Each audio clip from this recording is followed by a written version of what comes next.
pasti akan Recording in menghancurkan progress. kehidupan di bumi ini. Salah satu penyebab masalah tersebut adalah masih lambatnya laju transisi dari energi kotor menjadi energi baru terbarukan, terutama di Indonesia. Namun ironisnya, masyarakat sendiri masih kurang terpapar akan informasi dan edukasi mengenai energi baru terbarukan, padahal mereka merupakan penggerak bagi transisi energi kotor menjadi terbarukan. Maka dari itu, di era kemajuan informasi ini diperlukan platform yang mampu mensinergikan antara sumber informasi dan edukasi mengenai energi baru terbarukan. Menjawab tantangan zaman, zonaebt.com hadir berdiri sejak April tahun 2021 sebagai platform media informasi dan edukasi terkhusus energi baru terbarukan. Zonaebt.com menyajikan informasi-informasi hangat mengenai perkembangan energi terbarukan di Indonesia yang tentunya dikemas dalam konten menarik. Kami percaya masyarakat memiliki andil yang besar untuk menggerakkan perubahan, dimulai dengan hal kecil, yakni kesadaran akan keberlangsungan energi terbarukan di sekitarnya. Guna memberi informasi dan edukasi menyeluruh kepada masyarakat, kami mengulas berbagai informasi energi terbarukan dalam beberapa kategori, yakni aneka energi baru terbarukan, kendaraan listrik, bisnis terbarukan, lingkungan, dan lain sebagainya. Saat ini, jangkauan informasi Zona EBT sudah tersebar ke penjuru negeri. Sesuai dengan moto kami, sebar terbarukan. Mari ciptakan masyarakat yang sadar akan energi baru terbarukan bersama Zona EBT.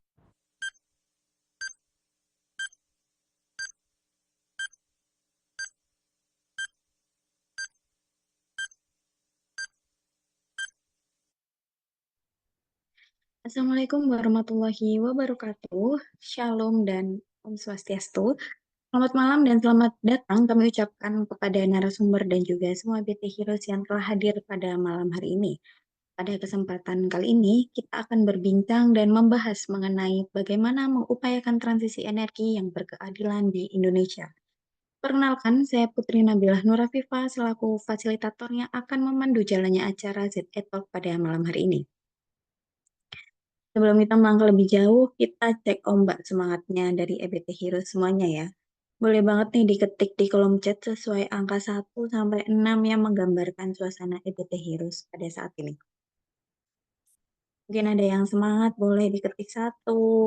Ada yang masih ngantuk nih, boleh diketik 6. Luar biasa ya.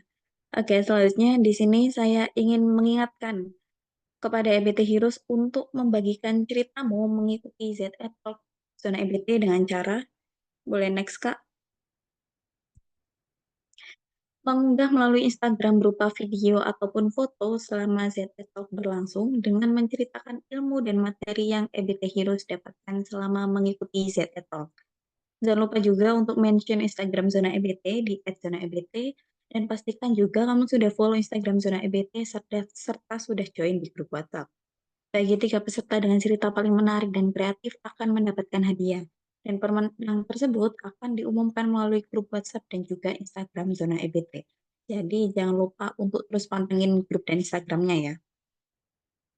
Oke, selanjutnya ada info yang sangat menarik nih. Jadi kami lagi membuka promo untuk mini kelas yang berjudul Fundamentals of Carbon Accounting yang akan dilaksanakan pada tanggal 18 sampai 19 September 2024 pada pukul 7 hingga 9 waktu Indonesia Barat dan juga via Zoom meeting. Pembicara dari mini kelas ini ada Kak Niluh Putu Yuniari dari Chief Executive selaku CEO Alutra Impact. Jadi buat EBT Heroes yang tertarik bisa langsung daftar di link yang telah disediakan. Jadi tunggu apa lagi, jangan sampai kelewatan promo mini kelas karena sangat penuh dengan pengetahuan yang dapat menambah ilmu, skill, dan juga pastinya akan ada hadiah yang menarik bagi yang aktif berpartisipasi. Oke, tadi kenalan dengan saya sudah. Sekarang saatnya kenalan dengan zona EBT. Jadi supaya EBT Heroes dapat mengerti nih zona EBT itu bagaimana. Jadi jangan lupa ya untuk follow Instagram zona EBT. Ada Facebook juga, ada LinkedIn, dan juga ada Pinterest. Cukup search saja zona EBT, maka akan langsung muncul platform kami. Jangan lupa untuk langsung klik tombol follow agar tidak ketinggalan informasi-informasi menarik mengenai energi baru terbarukan yang pastinya akan bermanfaat untuk EBT Heroes. Oke, selanjutnya kita memiliki sertifikat blue carbon. Sertifikat blue carbon ini adalah sertifikat yang akan membantu kamu dalam menyerap 110 kg setara karbon dioksida dari atmosfer.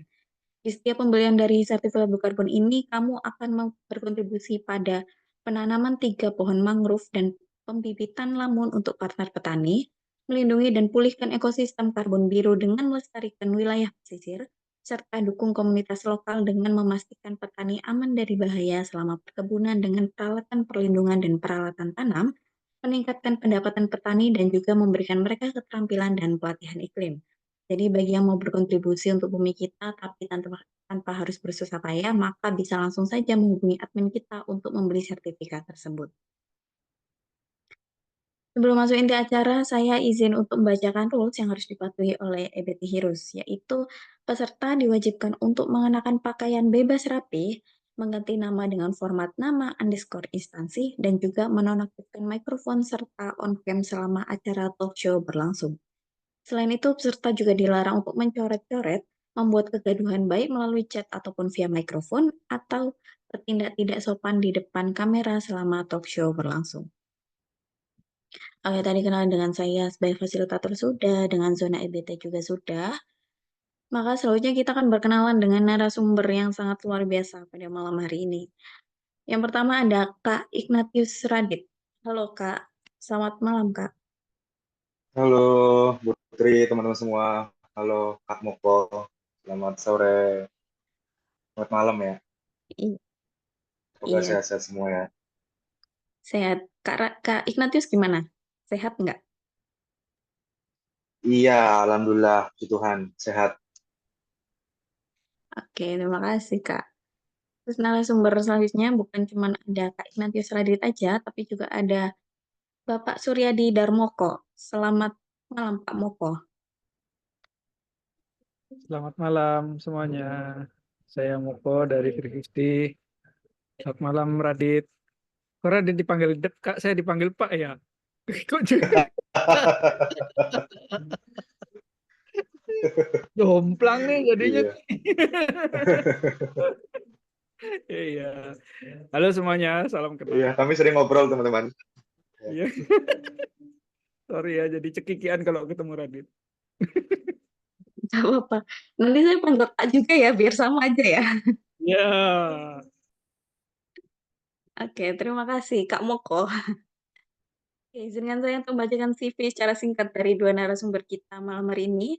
Ada Kak Ignatius Radit dari Pengabdi Bantuan Hukum LBH Bali dan juga ada Kak Suryadi Darmoko dari 360 ORG Indonesia. Sebelum memulai talk show malam hari ini, saya izin mengingatkan terlebih dahulu kepada seluruh EBT Heroes yang ingin bertanya dapat menuliskan pertanyaannya di kolom chat Zoom dengan menyebutkan nama serta asal instansi yang kemudian dilanjutkan dengan pertanyaan yang akan diajukan. Atau jika ada yang ingin bertanya secara langsung, maka nanti bisa langsung raise hand saja pada saat sesi tanya jawab. Untuk mempersingkat waktu, langsung saja kita masuk ke inti acara dengan topik bagaimana mengupayakan transisi energi yang berkeadilan di Indonesia. Oke, nanti yang pertama saya ingin tanya dulu nih ke Kak Moko. Langsung saja ya, Kak. Menurut Kak Moko, kenapa transisi energi berkeadilan ini menjadi fokus utama bagi 360 ID? Silakan, Kak. Ya, terima kasih Putri. Sebelumnya saya koreksi dikit ya, 350 jadi biar teman-teman nggak keliru. 350. Kalau 360 nanti keliling. Tapi teman-teman sekilas perkenalan kenapa namanya jadi 350, kenapa bukan 360 atau 180 gitu ya. Jadi 350 itu adalah satu indikator maksimum karbon dioksida di udara. Jadi part per million 350 ppm itu adalah indikator maksimum. Dan udara kita saat ini kandungan partikel karbon dioksidanya, karbonnya saat ini secara global itu ada di angka 420 sampai 422. Terakhir yang saya lihat tuh 421, tapi ada beberapa data juga yang dibaca 422. Dan secara nasional kandungan karbon kita itu rata-rata ada di angka 411 gitu ya. Jadi secara teoritis kita menghirup udara yang sangat tidak sehat, dan itu juga kemudian tentu udara yang nggak sehat itu yang kandungan karbonnya tinggi, di kota makin parah gitu ya, tentu di beberapa titik mungkin masih bagus desa gitu ya, di perkampungan masih bagus. Tetapi secara rata-rata kita menghirup udara yang tidak sehat di mana kandungan karbonnya tinggi. Nah, di 350 selalu didekatkan angka 350 dan logo panah balik gitu ya. Itu jadi simbol bahwa visi kami ada di sana. Kami ingin mendorong agar kandungan karbon di udara, di atmosfer kita itu turun sampai di bawah 350. Dan PR-nya panjang karena hari ini itu ada di angka 422 secara global. Jadi ada butuh sekian banyak. Dan terakhir terakhir kali angka 350 itu batas maksimum itu secara global itu di sekitar tahun 1985-86 gitu. Jadi ada sekitar 30 tahun lebih gitu ya, di mana kita sudah melampaui emisi karbon kita sudah melampaui batas aman. Dan sejak saat itu kita hirup gitu, terutama yang lahir sejak tahun itu gitu. Nah, tadi pertanyaannya kenapa kita penting melakukan transisi energi begitu ya. Nah, itu adalah satu faktor. Jadi salah satu jalan yang paling cepat untuk kita menurunkan emisi karbon kita di udara dari angka yang sekarang rata-rata global 422 sampai di bawah 350 itu salah satu jalur yang paling cepat adalah dengan melakukan transisi energi dari energi fosil ke energi terbarukan. Itu prinsip dasarnya selalu di situ ya teman-teman. Jadi dari fosil ke terbarukan dulu. Jadi selalu kita akan periksa dulu ketika kita bicara transisi, apakah transisinya dari fosil ke terbarukan atau tidak. Nah, kenapa kemudian penting dari fosil ke terbarukan? Karena lebih dari 60% emisi gas rumah kaca kita secara global itu ditopang oleh sektor energi. Lebih dari 60%. Terus kemudian ada sekitar 20% dari sektor kehutanan gitu ya. Secara global begitu. Dan tren emisinya, emisi globalnya itu termasuk emisi nasionalnya itu dari sektor energi itu nggak ada turun-turunnya nih, dari tahun-tahun ke tahun makin lama makin nanjak gitu. Nah, teman-teman bisa juga misalnya kalau yang suka membaca laporan tuh bisa membuka laporannya IPCC gitu ya, atau tinggal search aja di internet emisi karbon, emisi gas rumah kaca kita sekarang tuh ada di level yang mana. Nah, jalur cepatnya adalah kemudian mentransisikan energinya dari energi fosil ke terbarukan. Tentu kita nanti akan bicara bagaimana caranya ya, tetapi kita sekarang tuh sering dibiaskan dengan misalnya gini, ada banyak diksi tentang energi ya teman-teman ya, dan sekarang berkecamuk atau ada di permukaan soal pembahasannya. Misalnya ada pilihan diksi soal energi baru, energi terbarukan, ada kemudian penggunaan istilah juga energi baru terbarukan. Nah, teman-teman kalau meriksa satu-satu sebenarnya yang paling tepat dari apa yang kita mau sebenarnya adalah energi terbarukan. Karena ternyata narasi tentang energi baru itu adalah narasi yang dibangun oleh pemain-pemain energi fosil, di mana kalau teman-teman cek lagi soal energi baru dan definisinya gitu ya dari versi Indonesia, itu di dalamnya itu terkandung energi baru yang dimaksud di dalamnya adalah hasil dari misalnya gasifikasi batu bara atau likuifaksi batu bara. Jadi masih bergantung pada energi fosil tetapi dengan pendekatan teknologi yang baru. Nah, kalau kita kemudian masih bergantung pada energi fosil, ya kita nggak bertransisi gitu ya. Jadi nggak memenuhi tadi itu prinsip di awal adalah prinsipnya dari fosil ke terbarukan dulu sehingga kita bisa menurunkan emisi karbon. Nah, kalau kemudian kita justru bertransisi ke energi baru seperti yang sekarang dibahas, kalau teman-teman juga mengikuti misalnya pembahasan RUU EBET ya, energi baru dan energi terbarukan begitu, maka kita tidak akan pernah mencapai target menurunkan emisi karbon itu sendiri.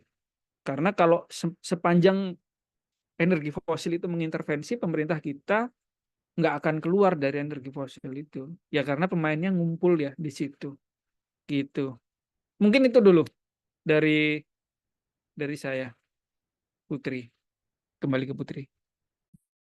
Iya, Kak. Terus gimana caranya menyampaikan pentingnya tentang transisi energi ini ke masyarakat luas? Nah, kita kalau dalam konteks Indonesia sebenarnya kita perlu membagi ya. Pertama, setidaknya di Indonesia ini ada data di mana 4.400 desa dan banyak data yang beredar, tapi ada data juga yang bilang bahwa 4.400 desa itu belum mendapatkan akses listrik. Maka pada mereka yang belum mendapatkan akses listrik, kita nggak bisa tuh ngomongin transisi energi.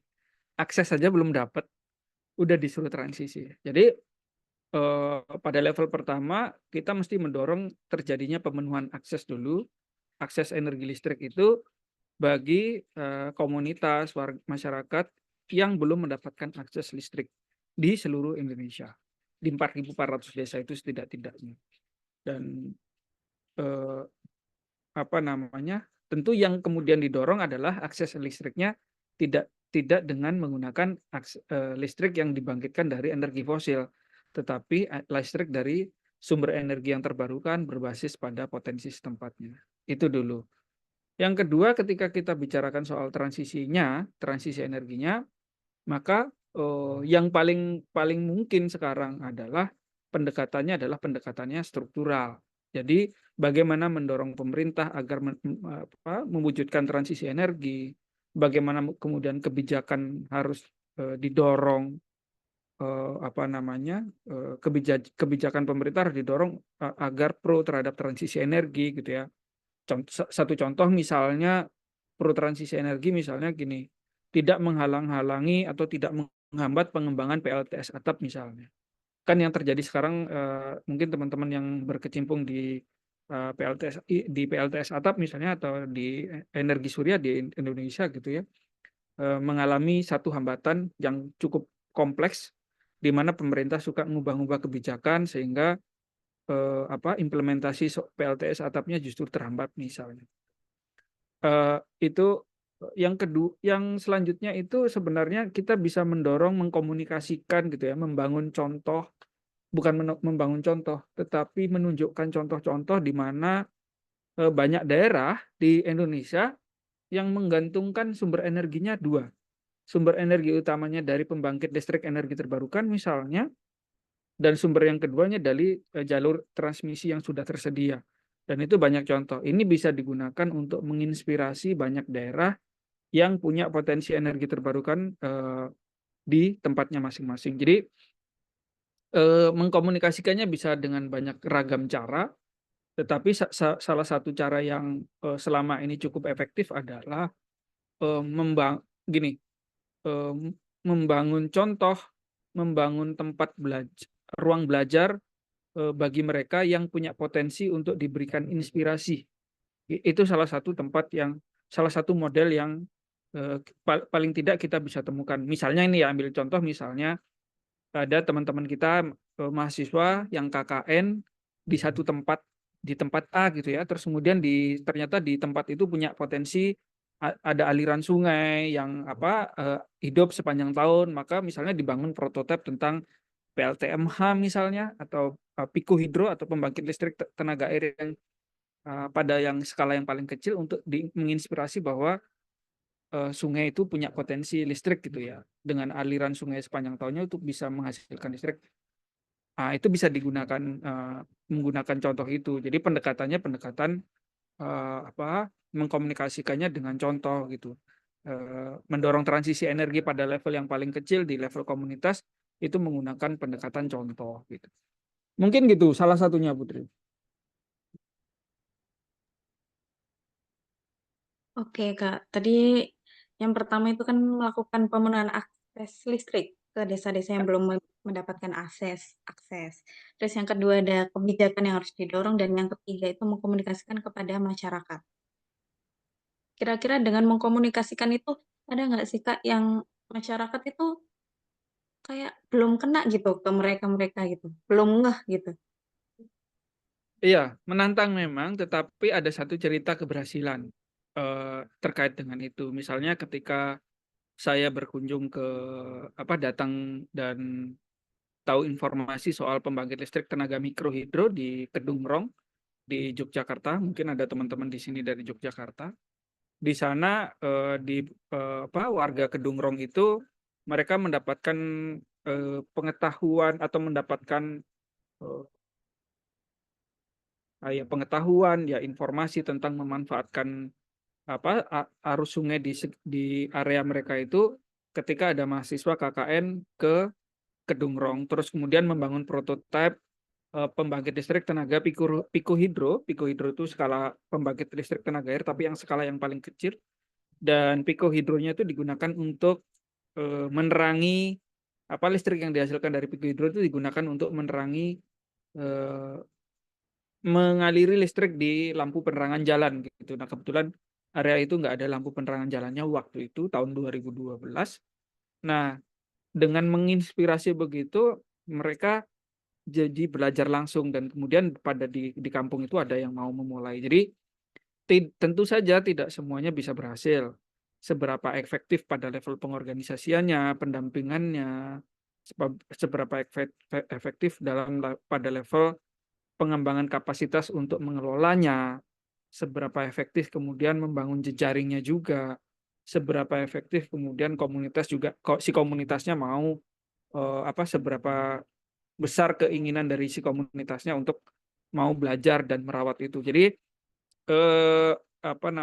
tidak serta-merta setelah dikomunikasikan langsung berhasil gitu ya. Selalu ada level tantangan yang kita bisa bedah satu persatu. Ada juga kasus lain di sebelah selatannya Gunung Semeru gitu di Lumajang juga punya pengalaman yang mirip gitu di mana hari ini mereka punya akses listrik dari dua, satu dari pembangkit listrik tenaga energi terbarukan dari PLTMH, satunya dari PLN. Jadi mereka punya dua akses. Dan itu mendorong mereka karena pembangkitannya pada level setempat, pada level lokal, itu mendorong tidak hanya kemandirian, tapi juga ketangguhan. Gitu ya. Jadi mereka nggak ketika misalnya yang di lereng selatan Semeru itu, ketika erupsi Gunung Semeru tahun 2022 kemarin, itu area sekitarnya mati lampu, mereka listriknya hidup sendiri gitu. Jadi betapa kemudian energi terbarukan ini menjadi energi terbarukan terutama yang berbasis setempat itu kemudian menjadi tidak hanya men-trigger terjadinya transisi pengurangan emisi tetapi juga mewujudkan ketangguhan energi mereka gitu ya. Listrik mereka jadi tangguh, aman dari guncangan. Kalaupun terjadi misalnya pembangkitnya terganggu karena ada banjir gitu misalnya, itu dengan segera bisa dipulihkan jadi nggak nunggu yang berhari-hari misalnya karena kerusakannya dekat. Itu jadi contoh Putri. Untuk menghadapi tantangan seperti itu gimana? 350 ini.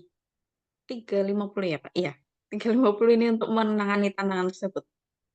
Menangani yang mana dulu? Seperti yang tadi Bapak sebutkan itu. Kamu kok sebutkan? Ya, macam-macam. Jadi kita mencoba untuk kalau soal menginspirasi kita coba membangun jejaring belajarnya dan hari ini beberapa waktu yang lalu 350 bersama dengan teman-teman Climate Rangers Indonesia itu mencoba untuk mendorong lahirnya atau munculnya pengembangan energi terbarukan berbasis komunitas. Setidaknya ada di beberapa area atau klaster. Pertama di klaster pondok pesantren, kedua desa wisata, yang ketiga dan mungkin ini bisa kolaborasi ya di antara teman-teman yang punya proyek itu ya. Kita bisa bangun komunikasinya. Yang ketiga itu desa wisata, yang ketiga ini transportasi publik kota.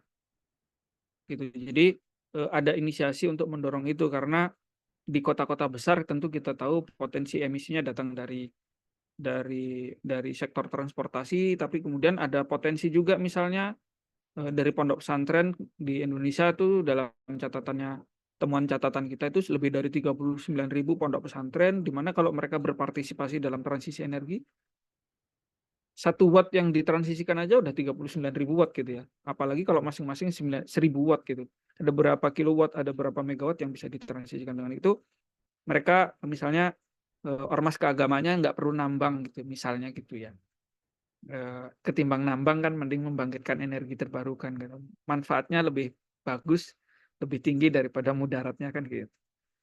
Terus kemudian pada desa-desa wisata, teman-teman tentu tahu bahwa desa wisata itu salah satu labelnya juga eco village ya, ekoturism gitu ya, eko-eko gitu. Tetapi kita tahu bahwa semua ekoturism itu hampir sebagian besar ekoturism, eco village itu ditopang dari sumber energi yang tidak terbarukan, gitu ya. Bahkan kalau kita mau lihat Bali gitu ya, bauran energi terbarukan di Bali itu kan, terutama di sektor ketenaga listrikan hanya 1,4% tuh. Jadi betapa eco village itu yang di branding dengan eco village itu, ekoturism begitu ya, itu juga 98 lebih listriknya bersumber dari energi fosil. Nah, kenapa tidak kemudian didorong juga didorong atau diinspirasi agar sektor energinya juga beralih dari fosil ke terbarukan. Dan itu mungkin teman-teman ada yang juga bekerja di sektor itu, mungkin kita juga bisa kolaborasi. Itu salah satu yang coba saat ini coba kita lakukan. Yang kedua, beberapa waktu yang lalu kita mencoba untuk mendokumentasikan praktek-praktek terbaik itu dari banyak komunitas di Indonesia, dan kita dokumentasikan dalam bentuk film. Ada Adventure namanya, teman-teman bisa akses di YouTube-nya 350 Indonesia juga, Adventure RE. Adventure RE itu mencoba untuk mendokumentasikan praktek-praktek baik dari komunitas di Jawa, Bali, dan Sumba gitu ya. Untuk menunjukkan bahwa banyak loh, ada ragam pembangkitan energi terbarukan berbasis komunitas yang bisa sebenarnya diimplementasikan di mana aja. Tahun sebelumnya juga kita pernah kolaborasi dengan teman-teman jurnalis untuk bikin fellowship dan mendokumentasikan praktek pengembangan dan pengelolaan energi terbarukan berbasis komunitas di seluruh Indonesia, dan kita melihat banyak sekali praktek yang berhasil gitu ya. Nah, terakhir yang juga tidak kalah penting teman-teman, kita itu 350 juga sedang mengembangkan toolkit gitu ya, panduan bagi teman-teman yang ingin mendorong transisi energi terbarukan berbasis komunitas. Dan teman-teman bisa mengakses toolkitnya di link yang saya kirim.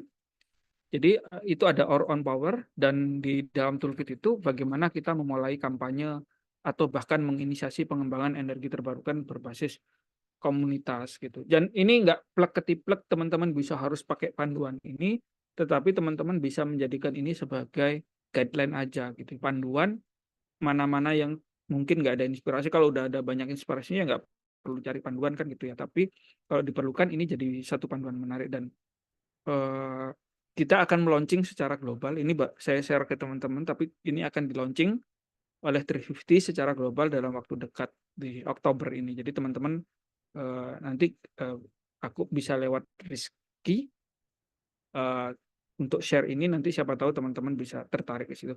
Kira-kira itu yang coba hari ini dilakukan sama 350. Putri. Iya, Kak Moko. Terima kasih, Kak. Sekarang saya ingin ke Kak Radit dulu ya, Kak. Oke. Tadi kan salah satu tantangan yang dialami dari 350 itu terkait inspirasi. Kalau dari LBH Bali itu apa tantangan yang paling sering ditemui dalam mendukung komunitas yang terdampak oleh proyek energi? Radit, silakan.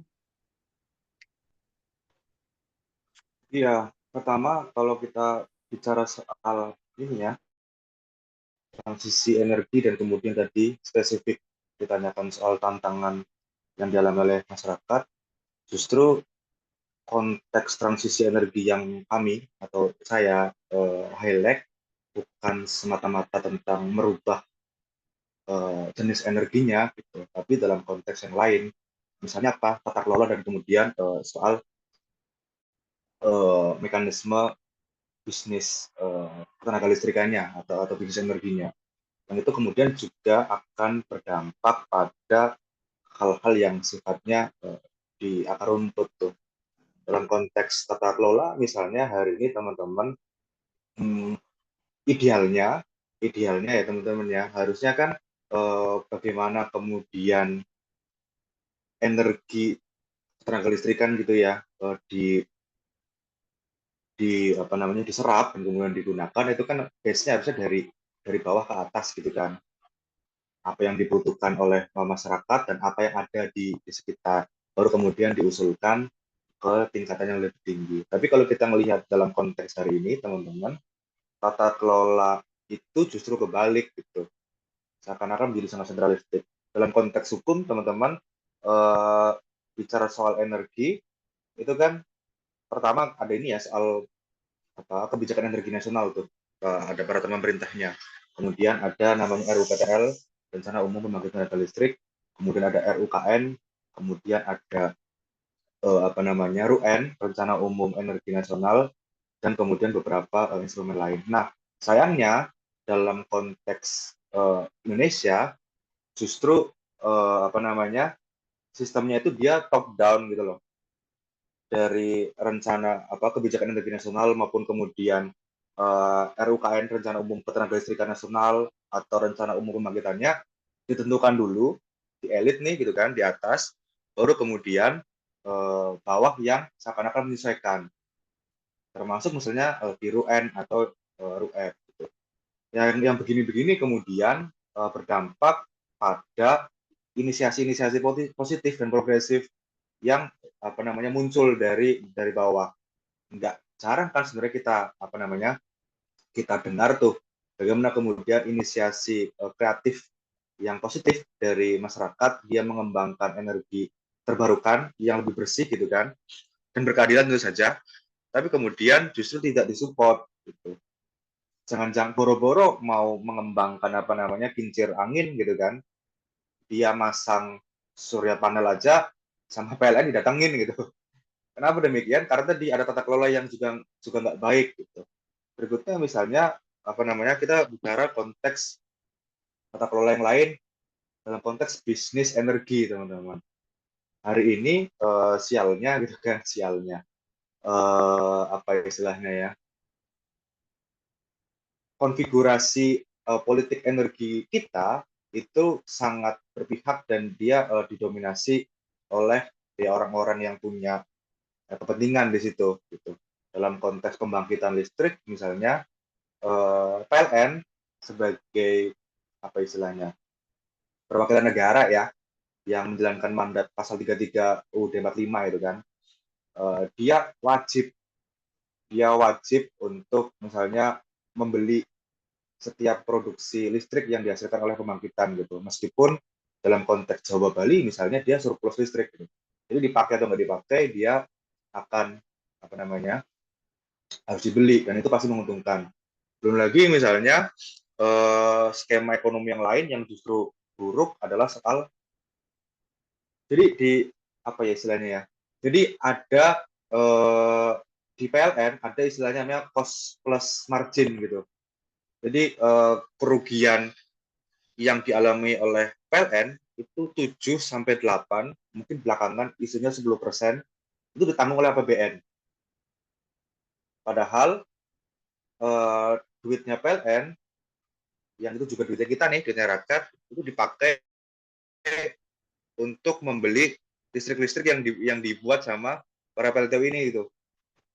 Nah, karena kondisi ekonomi politik yang demikian, gitu kan, ya akhirnya gimana PLN mau memberikan dalam tanda kutip ya memberikan izin tuh, memberikan izin inisiasi-inisiasi energi terbarukan yang muncul di grassroots.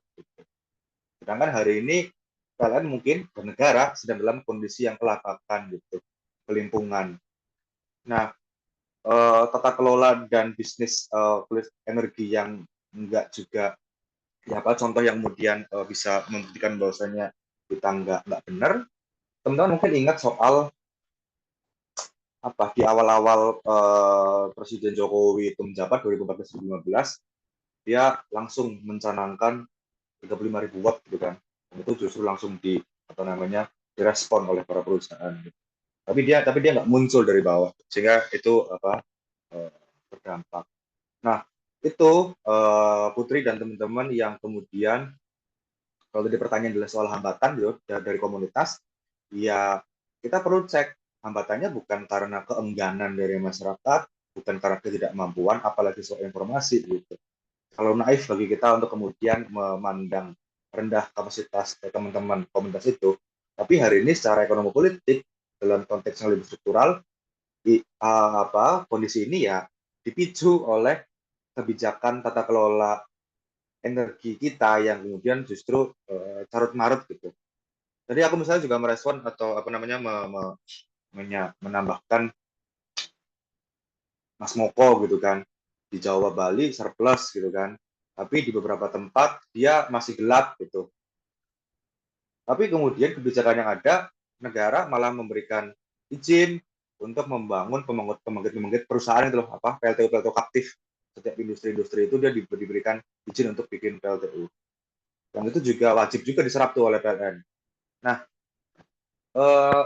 alih-alih kemudian kita ngomongin banyak hal juga soal energi terbarukan, kenapa kemudian kita nggak ngomong juga dalam konteks tata kelola, ya menyambungkan itu semua. Jadi kalau kita ngomongin soal listrik, ya kan hari ini kan pakai sistem jaringan ya, on grid gitu kan ya. Setiap pembangkitan listrik, entah dari PLTU, terus kemudian gas, segala macam, dia diproduksi, kemudian dia dialirkan ke sistem jaringan. Kalau dalam konteks Jawa, ya dia terhubung dengan Bali. Gitu. Nah, semua listrik yang ada, dia dipasok. Gitu. Tapi kemudian gimana kalau lebih? Dan kenapa kemudian nggak dihubungkan aja tuh on grid ke seluruh Indonesia, sehingga kemudian kita nggak lagi lihat Sulawesi, Papua, dia lebih gelap daripada yang di Jawa atau di Bali gitu. Jadi kalau kami hari ini melihat ya ini soal bisnis dan keuntungan aja gitu. Negara seakan-akan nggak melihat ini jadi satu hal yang penting gitu. Jadi karena di hulu udah ada yang ini ya mainin tambang. Jadi kalau energi fosil kan dia kebanyakan kalau nggak nambang dia ngebor tuh kan, ya dia pasti ekstraktif tuh. Nah dalam konteks ekonomi politik yang lain, pengusaha-pengusaha yang dia bermain di hili gitu kan, ya dia adalah bagian dari kekuasaan atau minimal terafiliasi dengan apa namanya penguasa ini, sehingga ya kalau kita mau ngomong soal hukum dan politik hukum, tentu paradigma berhukumnya, paradigma berpikirnya ya mengamankan dulu nih apa namanya bisnis hulu yang sebenarnya sudah kadung gitu kan, udah produksi udah ngeruk batu bara banyak kok nggak diserap ya sayang gitu kan. Jadi begitu loh. Jadi ngomongin soal sistem energi kita agak kompleks gitu. Meskipun kemudian dalam konteks transisi energi kami tidak hanya bicara soal energi terbarukan, tapi dia juga mesti berkeadilan gitu. Nah, konteks berkeadilan ini apa gitu? Ya, salah satunya adalah dia tidak menciptakan atau tidak memunculkan pelanggaran-pelanggaran HAM baru gitu. Jadi kita hari ini misalnya ngomong soal pembangkit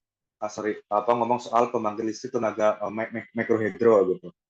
Dalam konteks lokal atau ekosistem yang terbatas itu positif. Gitu.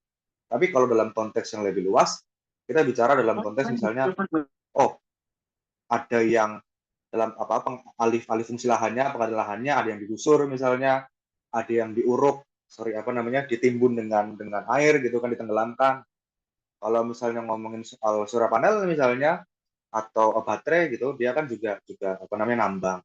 Ngomongin soal geotermal gitu, misalnya dia ngebor, gimana dengan nasib-nasib penduduk desa itu. Dia sebelum dia lebih Bali sempat dia lebih Semarang gitu kan. Dalam salah satu advokasi dia lebih Semarang menemukan di salah satu daerah di Dieng di Wonosobo. Bagaimana kemudian dia ada pembangkit panas bumi lewat geotermal, dia sedot itu, ya karbonnya memang rendah, tapi dia justru menimbulkan banyak korban gitu loh. Jadi tagline-nya tuh rendah karbon, tinggi korban.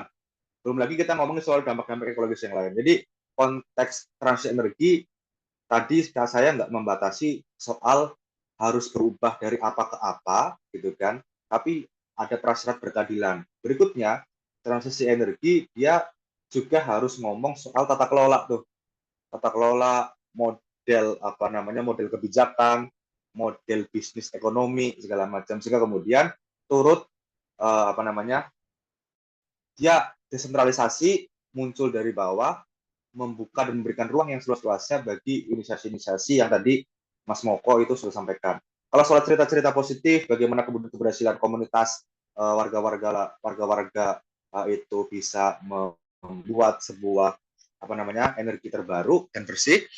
350 itu punya banyak cerita yang Mas Moko bisa menjelaskan lebih banyak soal itu. Tapi tantangannya juga nggak kalah banyak karena hari ini dihadapkan sama ya pemain energi langsung. Kalau nggak perusahaannya negara gitu kan, dihalang-halangi, nggak disupport gitu kan. Bahkan orang mau pasang panel surya aja dilarang, didatengin PLN gitu. Itu mungkin pengantarnya, Putri. Oke, Kak. Tadi kan hambatannya itu bukan tentang komunitasnya ya, tapi terkait kebijakan tata kelola yang sekarang itu bukan dari bawah ke atas, tapi malah terbalik gitu. Dan ini tuh yang bikin berdampak pada inisiasi positif yang muncul dari bawah. Nah, kira-kira dari hambatan itu gimana LBH Bali berperan dalam menangani tersebut?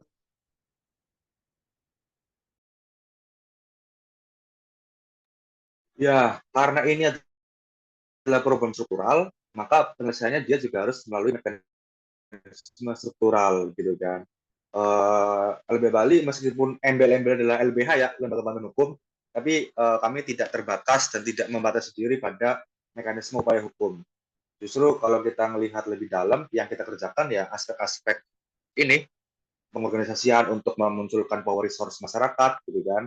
Terus kemudian melakukan pendidikan-pendidikan hukum, termasuk misalnya melakukan advokasi kebijakan gitu. Nah, tadi nyambung dengan kalimat saya yang pertama, soal ini adalah perubahan apa, membutuhkan perubahan struktural. Sebenarnya yang dibutuhkan adalah melihat soal political will tuh. Jadi kalau dalam konteks hukum, saya agak masukkan sedikit. Uh, kalau kita bicara soal ini ya, teorinya Lawrence Friedman tuh soal sistem hukum, baik buruknya negara hukum, nanti dalam konteks hukum energi misalnya, itu seenggaknya dipengaruhi sama tiga hal. Pertama, apa yang disebut sebagai legal substance, atau substansi hukumnya. Kita bicara soal isi, ketentuan, regulasi, gitu kan. Apa namanya, soal regulasi mana yang seharusnya ideal untuk diproduksi hari ini, gitu. Kedua, dalam konteks yang lain, kita bicara soal legal structure tuh. Legal structure kita bicara soal struktur hukumnya, orang-orang yang menjalankan isi dari legal substance tadi. Kita harus memastikan bahwasanya orang-orang yang terutama ini ya, otoritas stakeholder yang dia punya kewenangan dan punya fungsi-fungsi khusus, ya dia harus benar-benar punya perspektif dan paradigma yang clear tuh. Jangan kemudian ngikutin apa bohirnya, apa mau bohirnya gitu kan. Ketiga, selain kita bicara soal legal substance dan legal structure, kita bicara soal legal culture-nya tuh, budaya hukumnya. Hari ini kalau kita bicara soal legal apa budaya hukum, kita bisa mulai dari lembaga pendidikan, lembaga keagamaan, lembaga sosial, termasuk ruang-ruang publik macam media, dan bagaimana intensitas pendiskusian macam begini gitu loh. Nah, yang bisa didorong sebenarnya tadi bagaimana perlu ada satu roadmap khusus tuh, roadmap apa namanya, peta jalan ya, peta jalan menuju mimpi transisi energi yang apa namanya, baru, terbarukan dan berkeadilan. Roadmap atau peta jalan menuju ke sana, dia harus spesifik tuh, menyertakan timeline-nya serta upaya-upaya apa yang mungkin dilakukan gitu kan. Hari ini misalnya Indonesia dia terikat misalnya dengan atau bukan apa, terikat dan kerap ikut agenda-agenda COP gitu kan, agenda-agenda internasional, apa terikat juga dengan Paris Agreement yang dalam ketentuan internasional dia menyepakati itu apa namanya, untuk menekan gitu kan angka pendidikan global jangan sampai naik gitu kan terus gitu. Tapi kemudian lewat apa ini yang kemudian hari ini Indonesia nampaknya belum konkret gitu, belum konkret ngomongin energi bersih, tapi yang ada dia jadi buat solusi palsu, mau meninggalkan batu bara, tapi dia buat ini nih, tadi Mas Moko sempat bilang, eh, gasifikasi, gitu. Terus kemudian batu bara yang dicairkan, gitu. Terus ngomongin PLTU, ada namanya biomass, gitu. Ketika batu bara dicampur dengan apa namanya kayu-kayu, gitu kan, yang diambil dari hutan tanaman energi, gitu. Yang begini-begini kan omong kosong ya. Kita mimpi apa kita ngomong di mana-mana di depan apa negara-negara internasional gitu kan lewat komitmen segala macam dan apa namanya hal-hal manis gitu kan. Tapi kemudian di sini yo nggak sesuai dengan realitanya. Yang ada malah solusi-solusi palsu itu gitu. Ya maka kita menunggu apa lagi sebenarnya begitu sih. Jadi lebih ke political will sebenarnya sih. Sebenarnya kalau kalau soal ada upaya apa, aku rasa sudah sangat banyak ya lembaga-lembaga baik nasional maupun internasional yang dia sudah buat riset gitu. Dia sudah buat riset, dia sudah buat kertas kebijakan, dia sudah buat apa namanya rekomendasi dan kemudian hal-hal strategis yang mesti dilakukan oleh pemerintah. Itu udah banyak berserakan teman-teman tinggal buka aja tinggal apa searching tinggal cari lewat kata kunci apapun. Pertanyaannya mau atau enggak. Ini kan soal political will tuh. Karena kita bicara soal kepentingan, kita bicara soal aspek-aspek ekonomi barangkali. Itu.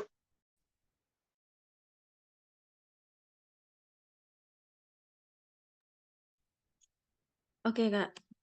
LBH Bali itu kan salah satunya tuh memberikan perlindungan hukum. Tadi juga Kak Radit jelasin ada legal substance, ada legal structure, dan ada legal culture. Nah, ada nggak dari komponen masyarakat lain yang membantu LBH Bali? Seperti komunitas lokal atau bagaimana? Tadi kan dari Kak Moko ada beberapa klaster tuh. Kira-kira dari LBH Bali ada juga nggak klaster-klaster seperti itu, Kak Radit? Gimana? Mohon maaf, bisa Ada diulang atau dipertegas pertanyaannya? ada Hah? ada klaster-klaster lain yang membantu berkontribusi dengan LBH, seperti bekerja sama dengan LBH. Oh, iya, tentu LBH itu kan satu apa namanya? Kalau saya lebih suka bilangnya ornop, organisasi non pemerintah gitu, dan yang kemudian punya fungsi untuk ya, berhadapan gitu kan, berhadapan kemudian memberikan ruang dan menjadi payung bagi masyarakat yang terpinggirkan gitu. Nah, mengingat LBH adalah lembaga independen yang dia kerap berseberangan dengan negara maupun pemodal, maka naif bagi kita kalau sendirian gitu kan. Kita menyadari kita bukan juru selamat, kita menyadari kita bukan orang yang bisa, lembaga yang bisa melakukan segala upaya dan menyelesaikan semua masalah, masih banyak bolong-bolongnya, sehingga kemudian kolaborasi, berjejaring, berkonsolidasi itu kunci itu. Dengan Mas Moko, dengan Kak Moko dari 350 gitu kan, dengan organisasi-organisasi apa namanya lingkungan yang lain, organisasi yang dia apa namanya bicara soal ekonomi gitu kan, organisasi yang dia bicara soal pemberdayaan komunitas gitu, kita kerap berjaring. Jadi kita sangat memahami dan sadar diri bahwasanya latar belakang keilmuan kita tentu tidak bisa menjawab semua masalah struktural yang nggak kelar-kelar ini, sehingga kemudian untuk saling melengkapi inilah yang kemudian kita sebut sebagai interseksionalitas tuh, menemukan titik temu agar setiap keilmuan, setiap sumbangsi, setiap kontribusi itu bisa berdampak bagi keadilan dan juga mendorong kesejahteraan bagi masyarakat. Jadi banyak sebenarnya gitu. Dan kita justru dalam kerja-kerja pengorganisasian, mimpi kita kan sebenarnya kan menciptakan power resource tuh sebenarnya kan, menciptakan kekuatan-kekuatan di desa, menciptakan kekuatan-kekuatan di komunitas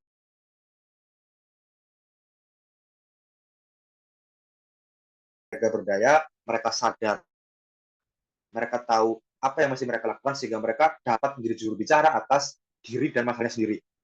Yang kita lakukan adalah kita justru menghindari relasi patron klien tuh, yang kemudian apa PL idealnya mendorong agar masyarakat warga yang dia harus lebih berani, sehingga mendorong kemandirian dan kekuatan itu yang kita utamakan.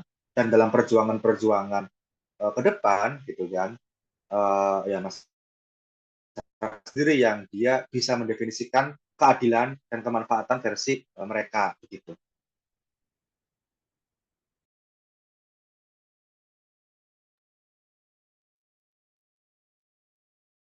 Oke, Kak. Tadi, Kak Redi juga menjelaskan konteks berkeadilan ini, dia tidak menciptakan pelanggaran-pelanggaran HAM. Nah, kalau untuk masyarakat rentan seperti komunitas adat atau daerah terpencil itu gimana peran LBH itu untuk memastikan mereka mendapatkan manfaat dari transisi energi ini?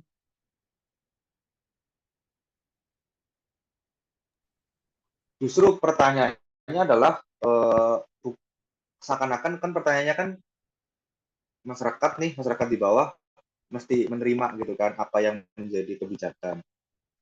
Ya harusnya polanya dibalik. Bagaimana kemudian negara dapat mendorong masyarakat menggali, menemukan dan mengembangkan sumber-sumber yang ada di daerahnya gitu. Sehingga kemudian masyarakat negara mampu mendorong dan mendukung itu inisiatif-inisiatif itu. Bukannya kemudian memaksakan. Kalau kemudian logikanya terbalik, masyarakat yang harus mengikuti logika berpikir kapitalistiknya negara, yang ada masyarakat yang menjadi korban. Dan ini terjadi di banyak wilayah, gitu kan, ketika sistemnya adalah tata kelolanya dia adalah top down, gitu kan, sentralistik, ya yang terjadi adalah misalnya dalam konteks pengadaan lahan, kan kita ngomong soal bagaimana masyarakat adat dia tergusur gitu kan, teman-teman nggak jarang mungkin mendengarkan berita-berita bagaimana masyarakat adat terusir gitu kan, atau bagaimana kemudian masyarakat di kepulauan pesisir, di pulau-pulau kecil dan wilayah pesisir gitu kan, yang dia mengalami krisis ekologis yang luar biasa gitu. Sebelum saya adalah orang Jawa Tengah, bagaimana kemudian karena ada proyek pembangunan yang diinisiasi oleh negara, dia justru menenggelamkan kawasan pesisir pantai utara tuh, sampai dia sudah tidak ada harapan lagi untuk selamat. Ada sekian belas desa yang sudah tenggelam gitu misalnya. Tapi atau kemudian kita melihat bagaimana pulau-pulau terluar tuh, pulau-pulau kecil terluar yang dia punya kandungan misalnya migas ya, kalau kayak di Natuna misalnya punya kandungan minyak dan gas, atau di beberapa tempat dia punya kandungan tambang gitu kan, dia justru menjadi korban dan tidak mendapatkan apa-apa dari situ.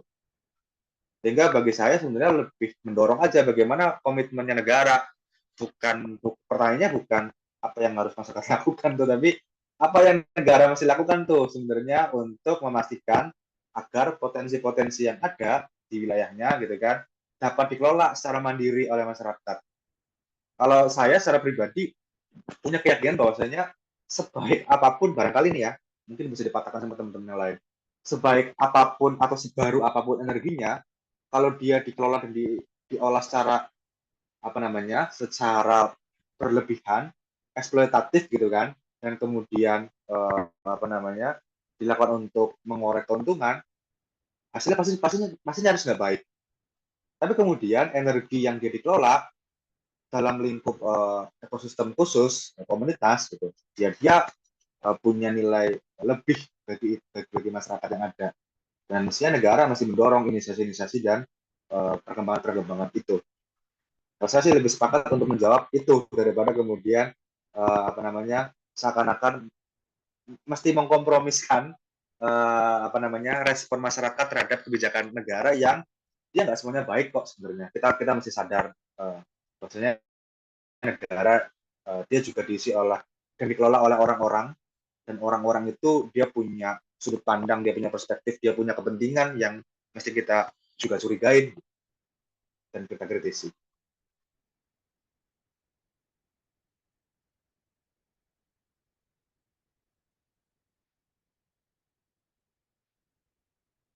Begitu.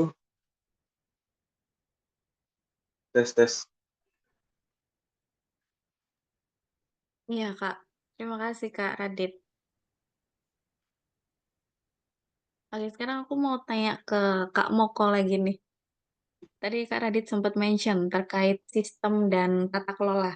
Nah, kalau dari 350 ini apa ada kebijakan dan atau regulasi yang perlu didorong atau diperjuangkan untuk mempercepat transisi energi?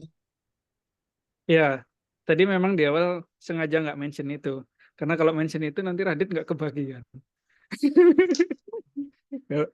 Karena saya tahu teman-teman LBH sekarang lagi banyak fokus untuk ngomongin di luar soal bantuan hukum gitu ya, bantuan hukum struktural juga banyak advokasi di soal isu terkait dan beririsan langsung dengan sumber daya alam gitu ya.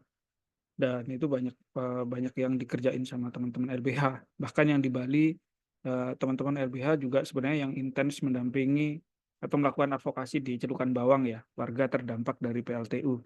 Dan mungkin ada proyek ke depan akan ada proyek lagi yang perlu diadvokasi di situ karena areanya dijadikan area industri ya gitu. Nah, dari segi kita sebenarnya dari segi 350 kita melihat sebenarnya ada banyak kebutuhan di mana supaya transisinya tidak menimbulkan ketimpangan baru karena setidaknya ada beberapa aspek keadilan yang perlu dijawab gitu ya. Ada tapi Kak Radit paling paham nih dari 4 aspek keadilan restoratif, rekognitif, prosedural, dan satu lagi lupa saya. Eh, nah, eh, setidaknya gini, ketika kita ingin mendorong terjadinya transisi, tadi sudah dimention sebenarnya sangat kuat sama Radit bahwa secara teori kita selesai bagaimana transisi energi harus dilakukan, dari mana ke mana, praktek seperti apa yang harusnya diimplementasikan, dan lain-lain. Karena udah ada banyak riset dan lain-lain. Yang kosong hari ini adalah political will-nya. Maka dalam konteks itu, yang kita dorong adalah lahirnya kebijakan yang pro terhadap transisi energi, tetapi juga tidak mengabaikan aspek keadilan tadi. Nah, kita melihat pertama, yang penting dilakukan oleh pemerintah misalnya adalah meletakkan target transisi energinya yang ambisius dulu. Jadi kenapa kemudian jadi penting karena target itu bisa menentukan mengukur kita mau kemana sih gitu ya. Dan hari ini yang justru jadi perbincangan adalah tadi sempat dimention soal rencana umum kebijakan energi nasional yang PP-nya baru diterbitkan, yang kita belum tahu detail isinya seperti apa, tetapi sebelum PP tentang kebijakan energi nasional itu diterbitkan, diskusinya adalah menurunnya, yang jadi polemik salah satunya adalah menurunnya target bauran energi terbarukan di tahun 2025 dari 23 ke 17 sampai 19%. Tentu wacana menurunnya target ini adalah wacana yang menunjukkan bahwa nggak ada political will dari pemerintah dari sisi bagaimana target itu mesti diraih. Kan kalau kita tidak mencapai target, berarti kan harus terjadi percepatan mencapai target. Sehingga kita berhasil mencapai target. Bukan kemudian menurunkan targetnya, lalu kemudian kita akhirnya sampai nih pada targetnya. Padahal targetnya yang diturunin nih. Gitu ya. Nah, yang kedua, kita ini ada di dalam momentum juga, pemerintah sedang membahas, menggodok, dan bahkan akan mengajukan pembaharuan NDC. National Determinate Contribution gitu ya, yang kerap kalau yang kedua ini sering disebut sebagai second NDC. Nah, second NDC ini juga menunjukkan kan ada beberapa target. Kalau di Indonesia yang paling menonjol ada 2 sektor, sektor forest and land use, yang kedua sektor energi. Nah, bagaimana kemudian 2 target terutama ketika kita bicara transisi energi, maka target energi terbarukan di dalam second Indonesia juga harus ambisius. Bagaimana meraihnya tadi Radit sudah disampaikan banyak gitu ya. 2 ini. Yang ketiga itu kebijakan energi nasional kita yang banyak bertentangan atau bahkan berseberangan dengan rencana dengan target transisi energi itu sendiri ya. Misalnya teman-teman kalau tadi sempat di-mention juga oleh Radit soal sekarang itu marak tumbuh PLTU captive dan lain-lain, itu payung kebijakannya salah satunya adalah Perpres 122 tahun 2022. gitu ya. Ngomonginnya transisi energi ke energi terbarukan, pengembangan energi terbarukan, packagingnya begitu, tapi konten di dalamnya ngomongin bagaimana perlindungan terhadap pengembangan PLTU captive. Jadi seolah-olah dipisahkan emisi dari captive dan emisi dari si transmisi gitu. Padahal kan di atmosfernya dia jadi satu. Dipisah digabung itu kayak oh, emisi sektor ketenaga listrikan kita turun nih gitu. Tapi PLTU captive-nya nambah banyak dan nggak terkontrol gitu. Atas nama mendukung transisi energi, PLTU captive-nya dibiarin. Jadi harusnya match gitu ya, bagaimana menurunkan emisi dari sektor ketenaga listrikan, tapi juga bagaimana pengembangan pembangunan PLTU captive itu juga bisa dicegah. Jadi emisinya nggak geser gitu. Misalnya kalau kita betapa kemudian jadi pekat emisi nikel-nikel yang diproduksi oleh Indonesia, dihasilkan oleh Indonesia kan jadi pekat banget tuh. Mulai dari konflik lahannya iya, emisi pembukaan hutannya iya, terus kemudian pengolahannya menggunakan PLTU juga iya gitu ya. Membuang limbahnya ke lingkungan yang secara terbuka iya gitu. Jadi kita pengennya transisi kok jatuhnya menimbulkan problem baru gitu. Jadi mencapai keadilan di satu bagian keadilan tapi mengabaikan 3 keadilan yang lainnya. Jadi itu jadi PR juga gitu. Nah, itu ada bagian-bagian yang menurut kita bagian yang penting. Nah, terkait dengan political will tadi saya juga ingin mention bahwa transisi energi di Indonesia ini kan juga pemerintah mestinya serius gitu ya. Ketika pemerintah mendapatkan pendanaan untuk transisi energi, dana transisi energinya nggak dipakai untuk hal yang main-main. Misalnya tadi untuk co-firing, untuk pembangkit listrik tenaga gas, untuk geothermal yang menyebabkan konflik baru begitu ya. Tetapi ada satu kebutuhan real yang tadi di awal saya mention, satu, bauran energi terbarukan kita itu bisa meningkat dengan mendorong pengembangan energi terbarukan berbasis komunitas di daerah-daerah yang belum punya akses listrik.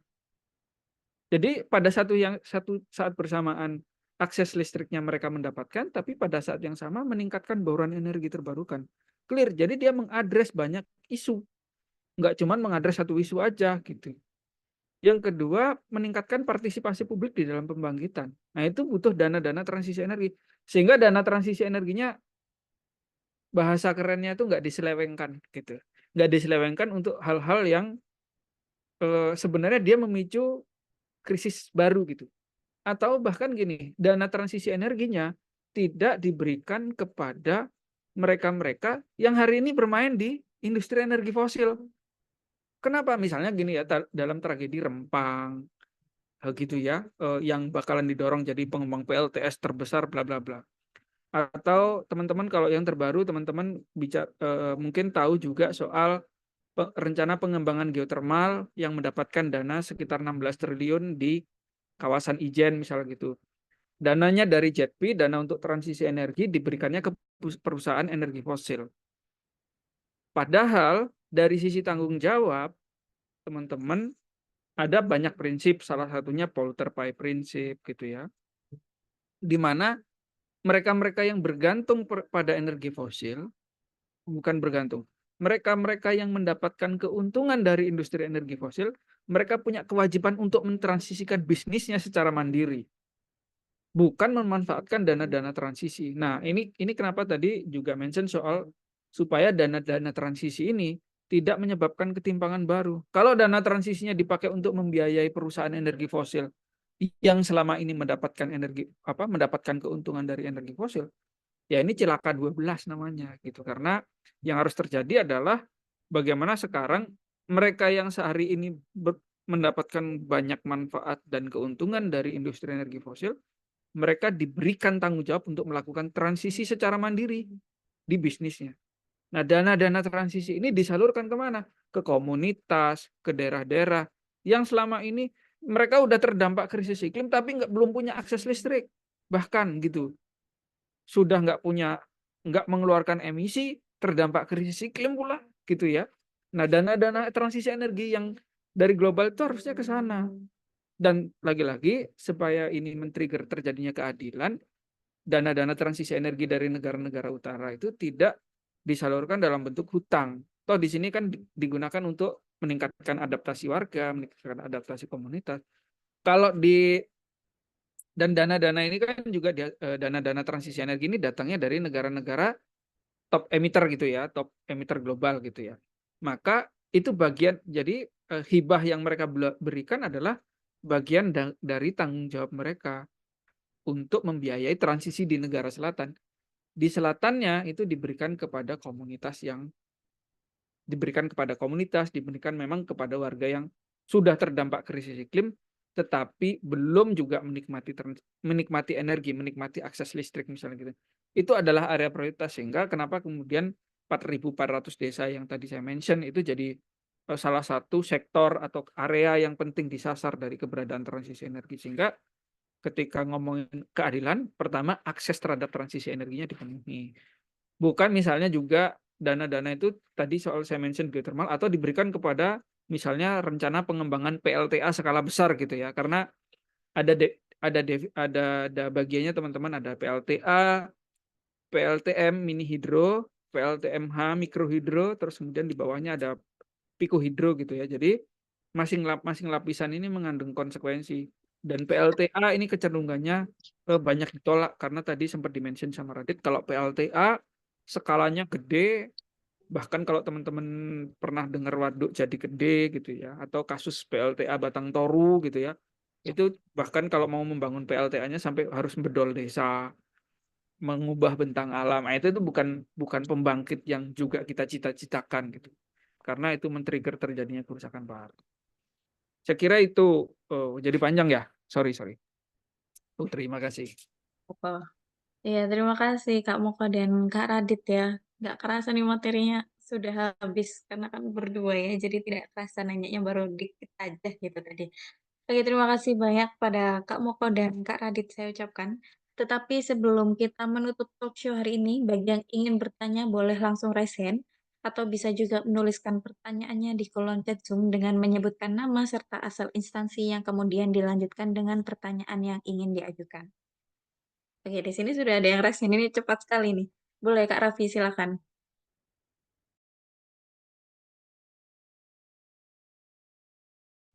Sebelumnya apakah suara saya terdengar?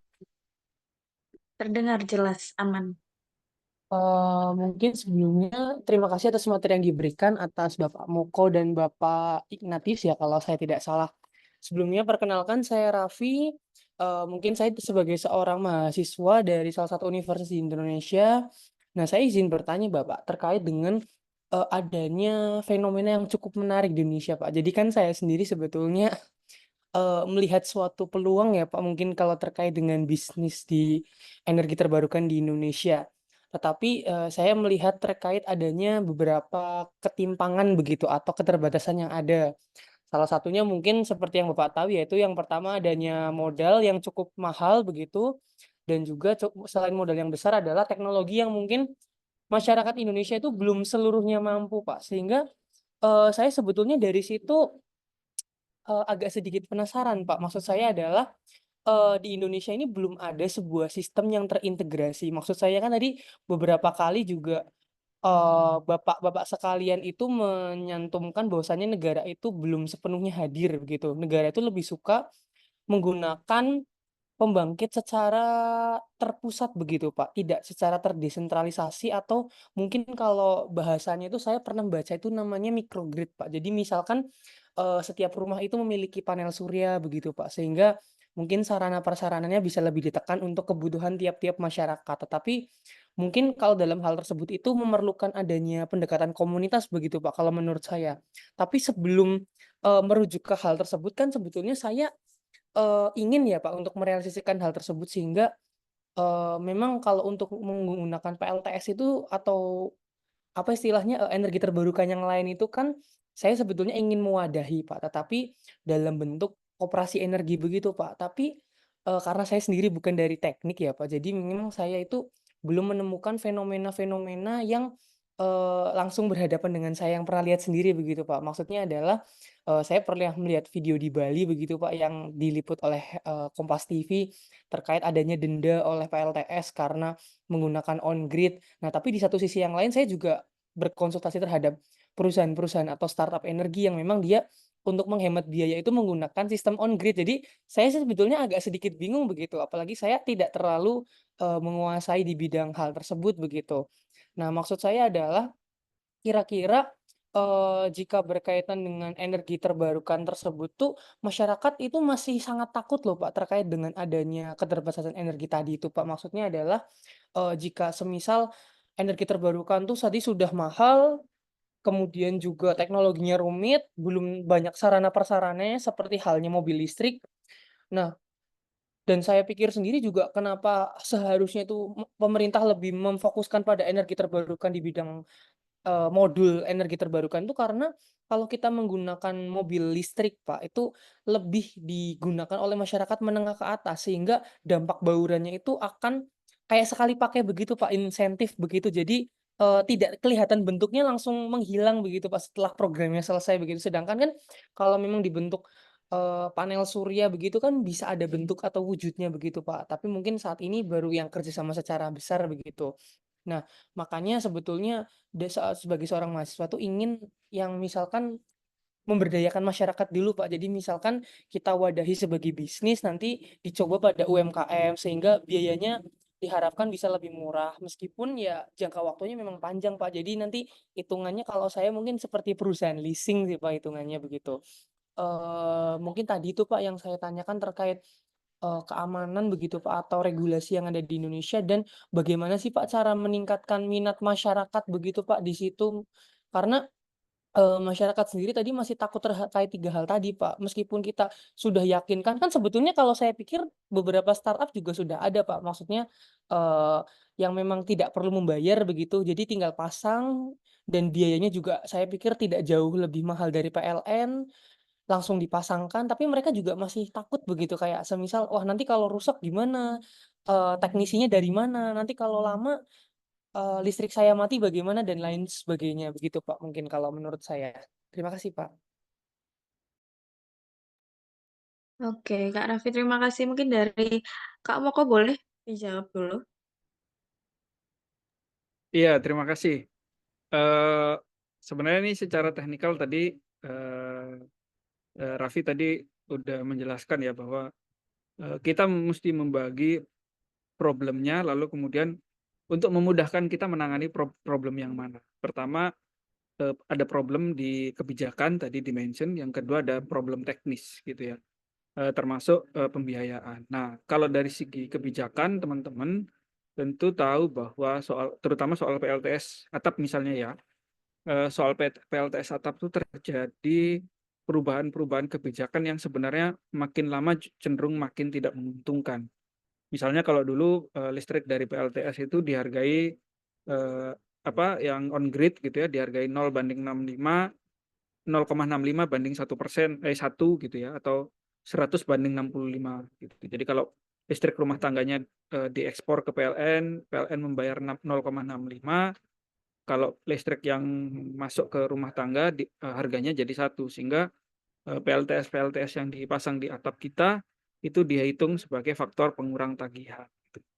Karena itu. Yang kedua, kemudian ada perubahan kebijakan yang signifikan dan menarik sebenarnya ketika listrik di rumah kita dari PLTS dihargai 1 banding 1 dengan listrik PLN-nya. Tetapi kemudian secara praktek itu tidak pernah berjalan sejak 2021 sampai kemudian lahir keperaturan baru. Nah, tantangannya justru datang dari PLN karena ketika masyarakat semakin atau publik banyak semakin tahu bahwa ada benefit gitu ya, melihat itu sebagai faktor insentif, maka sebenarnya itu bisa dilihat juga animo orang untuk pasang PLTS jadi tinggi.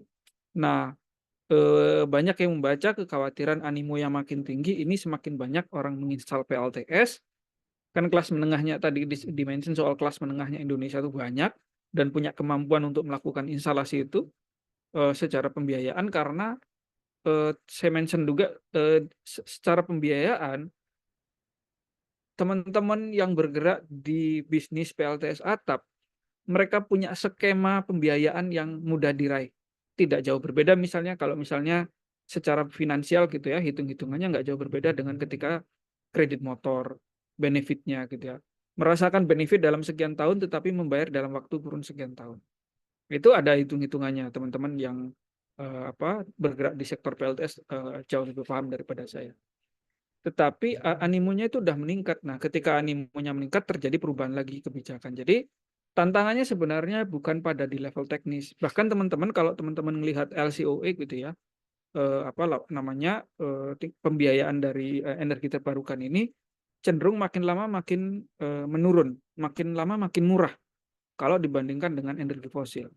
Dan kita sendiri di 350 sendiri mendorong agar ada semacam subsidi bagi PLTS atap gitu. Kan gini teman-teman, kita melihat situasi sekarang itu listrik kita itu disubsidi, ya. Tetapi subsidi listrik kita itu dihasilkan dari produksi energi fosil yang besar-besaran. Nah, bagaimana kalau kemudian diubah mekanisme subsidinya? Masing-masing listrik rumah tangga yang disubsidi itu dipasangin PLTS atap, misalnya gitu ya. Jadi subsidinya di awal pasang PLTS atap, lalu kemudian dibangun sistem off-grid karena itu hitungannya juga sebagai faktor pengurang tagihan. Kan subsidi esensinya adalah mengurangi tagihan yang dibebankan kepada warga. Nah, tagihan yang dibebankan kepada warga ini dipotong dari penggunaan PLTS atapnya, dari pemasangan PLTS atap. Jadi subsidinya diletakkan di awal dengan memasang PLTS atap. Jadi tidak ada subsidi terus-terusan yang diberikan, tetapi udah dipasangin PLTS atap. Itu akan bekerja minimal dalam jangka waktu 20 tahun misalnya. Itu tidak pernah dicoba, di-exercise di Indonesia ya, dicoba untuk diterapkan. Nah, kalau itu dicoba jadi menarik. Jadi subsidinya diletakkan dikonversi ke PLTS atap yang on grid.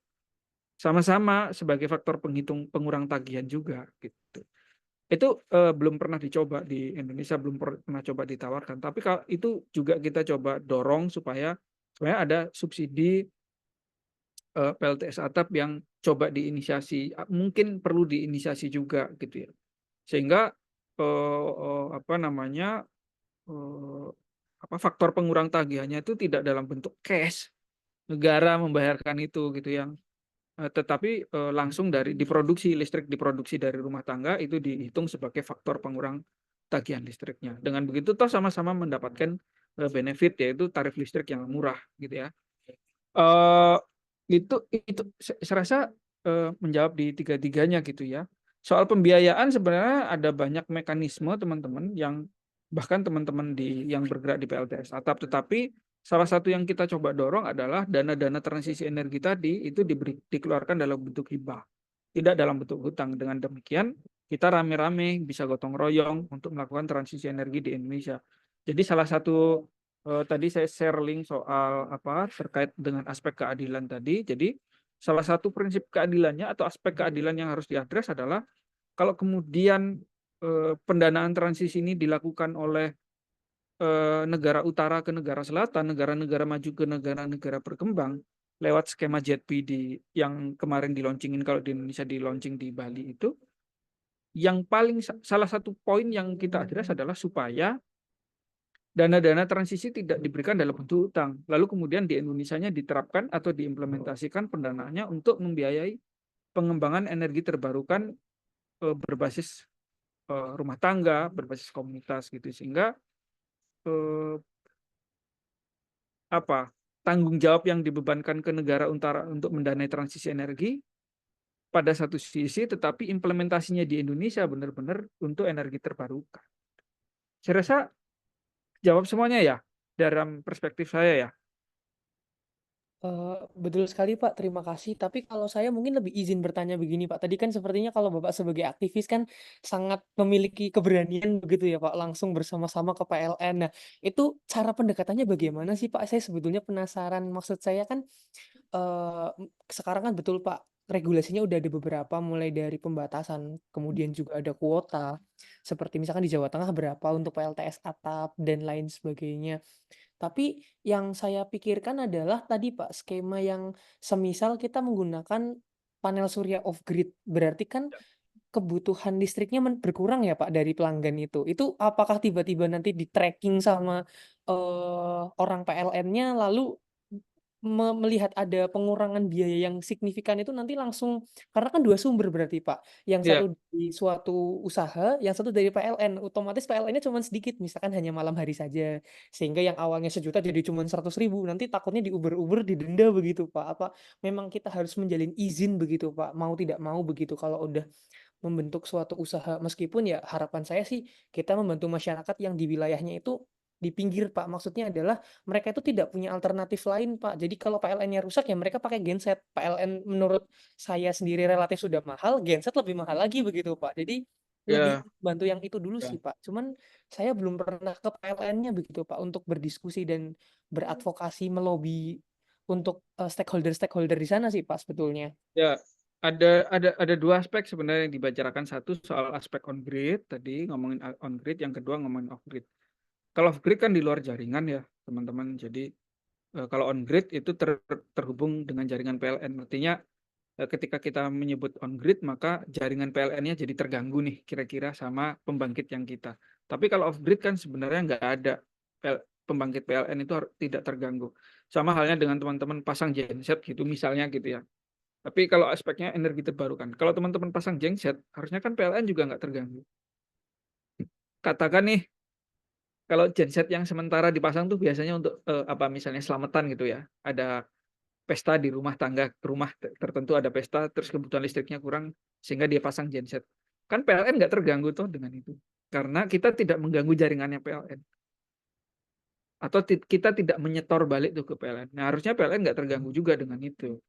Nah, praktek-praktek yang berkembang hari ini, teman-teman, listrik-listrik off grid ini yang tidak mengganggu jaringan PLN ini, itu tadi sempat saya mention Kedungrong, terus kemudian di lereng selatan Semeru, beberapa daerah di Sumba.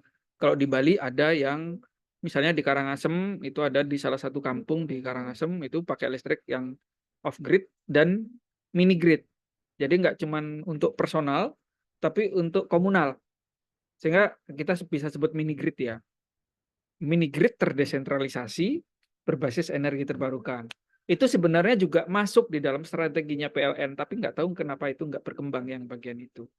Strategi PLN tahun 2023, salah satu cara melistriki kampung-kampung yang tidak mendapatkan akses listrik itu dengan cara membangun pembangkit berbasis energi, membangun mini grid berbasis energi terbarukan. Itu ada di dalam strateginya PLN, tetapi nggak dipraktekkan. Itu menurut saya Raffi. Jadi apa namanya? Ini kalau yang on grid tentu saja mesti ngedil dengan PLN gitu ya. Tetapi yang off grid harusnya tidak gitu. Itu aja Siapa, tambahannya. terima kasih kamu kok sudah sangat menjawab sekali. Terima kasih, Ya, Pak. Saya jadi memiliki sama-sama. keberanian Pak untuk kedepannya, Pak. Ya. Oke, terima kasih Kak Moko, terima kasih juga Kak Raffi. Ini ada lagi Kak Moko yang resen, silakan Kak Lukman. Baik, halo, selamat malam.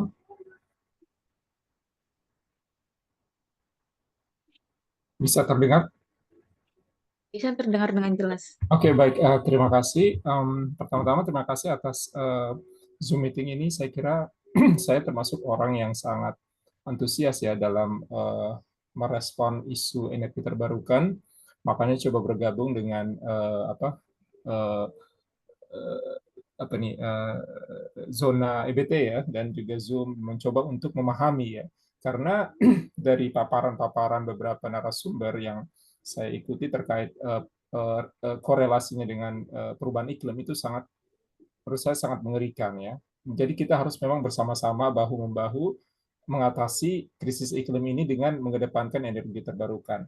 Cuman begini Pak, masalah yang saya lihat, yang saya hadapi, saya tinggal di Bojonggede ya, Bogor, Kabupaten Bogor, dan kita pemerintah dan beberapa mungkin NGO secara level nasional itu berbicara tentang energi terbarukan dan lain sebagainya, menurut saya masih terkadang tataran seremonial ya, saya nggak tahu. Tapi padahal di satu sisi kita merasakan sendiri iklim yang sangat cuaca yang sudah sangat panas. Terus saya nggak merasakan ada PLTS atap. Tapi gimana kita mau mengakses atau membeli PLTS atap itu di mana? Jadi kayak di perumahan saya saja nggak ada gitu orang yang pakai gitu, karena memang nggak di sana di luaran di forum ya itu dari apa UN segala macam lembaga-lembaga IRINA segala macam berbicara sampai dengan ke level nasional kita berbicara energi terbarukan tapi aplikasinya bagaimana gitu kita mau pasang PLTS atap gimana caranya gitu kan nggak ada mungkin dijual di Shopee atau gimana gitu kita sulit sekali jadi apa belum apa ya satu sisi didengung-dengungkan keluar-keluar energi terbarukan, tapi implementasi di masyarakat, bagaimana kita bisa memasang itu secara mudah dan tadi Bapak bilang ada pola subsidi yang sepertinya sangat menguntungkan, tapi nyatanya implementasi sampai hari ini pun menurut saya nol gitu kan, karena nggak ada orang di perumahan saya yang pasang PLTS atap gitu kan. Jadi karena padahal iklim ini kita berkejaran dengan waktu bagaimana bisa mengatasi. Nah, terus itu yang pertama. Sebenarnya di mana sih itunya gapnya apa masalahnya ada di mana sampai kita itu masyarakat tidak bisa segera bisa mengimplementasi ataupun PLN sendiri di mana gitu kan dan masalahnya gitu. Yang kedua saya mau kasih semacam studi case ya. Jadi saya asal dari Sulawesi ya, Sulawesi Tengah. Di sana di Palu ya. Di sana itu daerah yang menurut saya potensial banget energi terbarukan. Dari segi apa dekat dengan katulistiwa segala macam panas ada air hidropower segala macam angin juga tapi sebenarnya bagaimana polanya daerah itu untuk bisa mengakses apa ya supaya bisa apa secara mandiri atau secara apa ya tidak terlalu ribet dengan birokrasi nasional di level nasional untuk bisa dana-dana yang tadi Bapak bilang itu bisa diimplementasi karena sampai dengan hari ini listrik PLN di Kota Palu itu menurut saya masih biarpet ya. Jadi sampai dengan hari ini gitu kan, padahal sudah sekian tahun membangun energi listrik PLN bla bla masih aja ada giliran padamnya gitu kan, berpadam bergilir gitu kan listriknya. Jadi aneh gitu dengan melimpah ruahnya potensi energi terbarukan tapi seolah-olah Pemdanya saya melihat sangat apa ya kaku nggak visioner gitu seolah hanya nunggu kebijakan dari pusat gitu kan jadi mandek gitu padahal sayang gitu karena masyarakat sangat sangat apa ya dirugikan menurut saya kalau terjadi krisis iklim yang lebih berat lagi gitu kan nah jadi sebenarnya bagaimana mengatasi gap antara potensi yang ada dengan mempercepat supaya implementasi dari proyek-proyek energi terbarukan itu. Sebenarnya banyak hal, tapi mungkin saya kira cukup itu dulu ya. Terima kasih. Terima kasih Kak Lukman. Silakan Kak Moko bisa dijawab. Iya, tadi tantangan pertama kan apa namanya implementasinya terutama dari sisi PLTS atap memang maju mundur ya Pak ya. Jadi maju mundur dari sisi kebijakannya sehingga orang jadi was-was. Lebih tepatnya jadi was-was gitu ya. Kita ini mau masang, mau berkontribusi, mau ikut serta dalam transisi energi, tapi kemudian nggak ada kesempatan. Nah, secara teknis sebenarnya Pak, kalau misalnya sekarang tuh teman-teman yang bergerak di industri PLTS atap sebenarnya tidak hanya membekali diri dengan bagaimana caranya menginstal, tetapi juga bagaimana mengurus perizinannya. Mungkin ada di sini teman-teman yang bergerak di PLTS atap. Saya secara pribadi sebenarnya ada beberapa kawan yang bergerak di industri itu, tapi tidak cuma bergerak di industrinya, mereka juga melakukan advokasi kebijakannya. Ada yang tergabung dengan misalnya dengan Perhimpunan Pemasang PLTS Atap Indonesia atau Perplatsi dan lain-lain. Dan mungkin jaringan dari zona EBT juga teman-teman dari jaringan dari zona EBT banyak yang memahami soal seluk-beluk instalasi PLTS atapnya itu, Pak. Yang kedua tadi saya kurang menangkap poinnya ya. Mungkin bisa dibantu sama Putri dan teman-teman.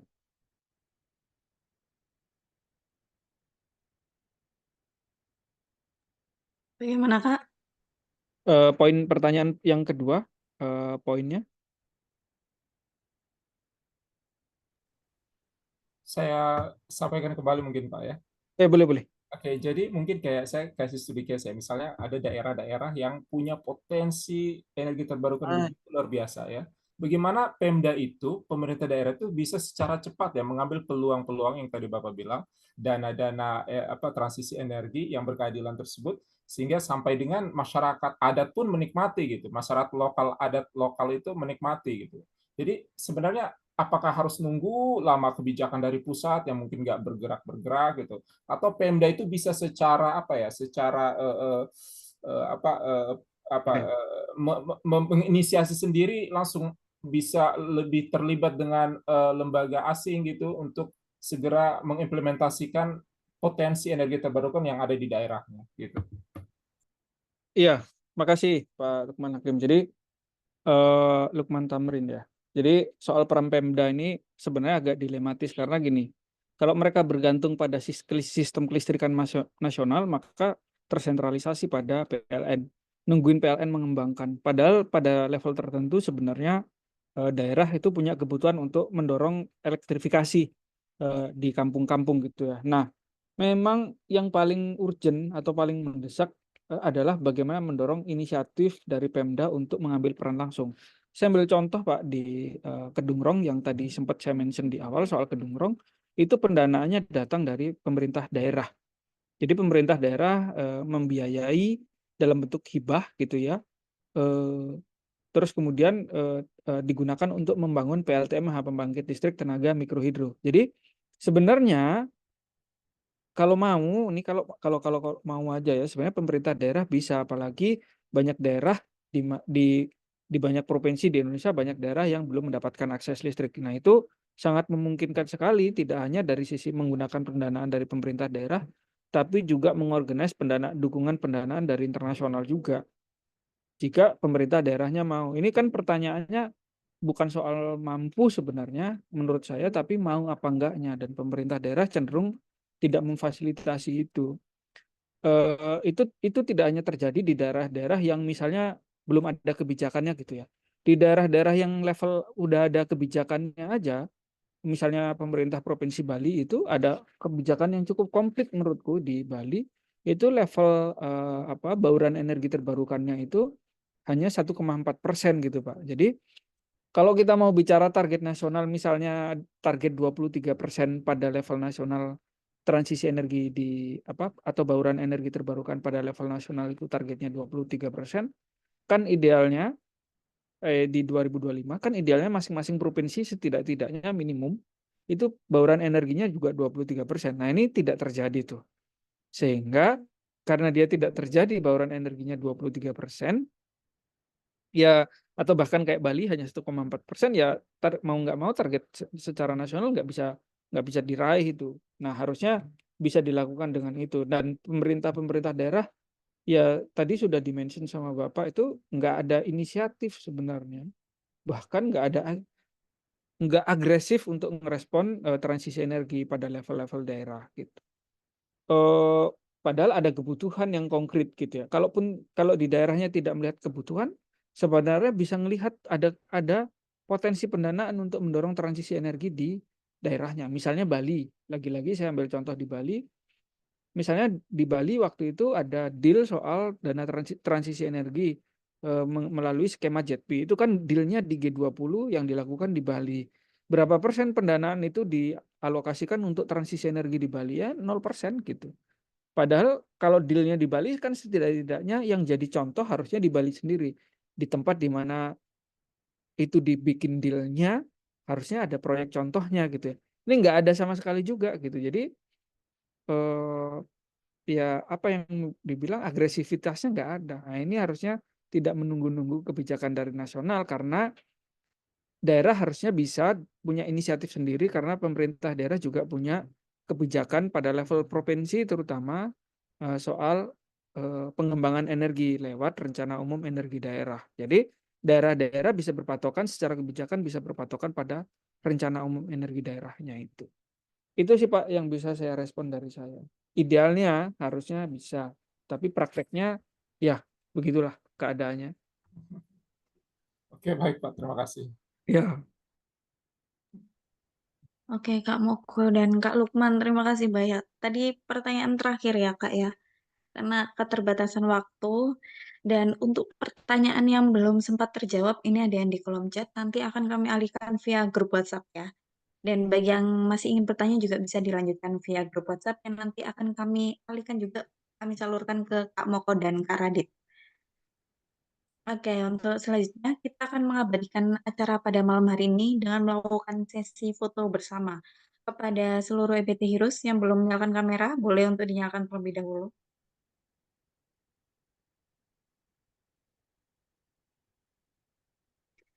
Saya ulangi sekali lagi, untuk yang belum menyalakan kamera, bisa dinyalakan terlebih dahulu karena kita akan melakukan sesi foto bersama.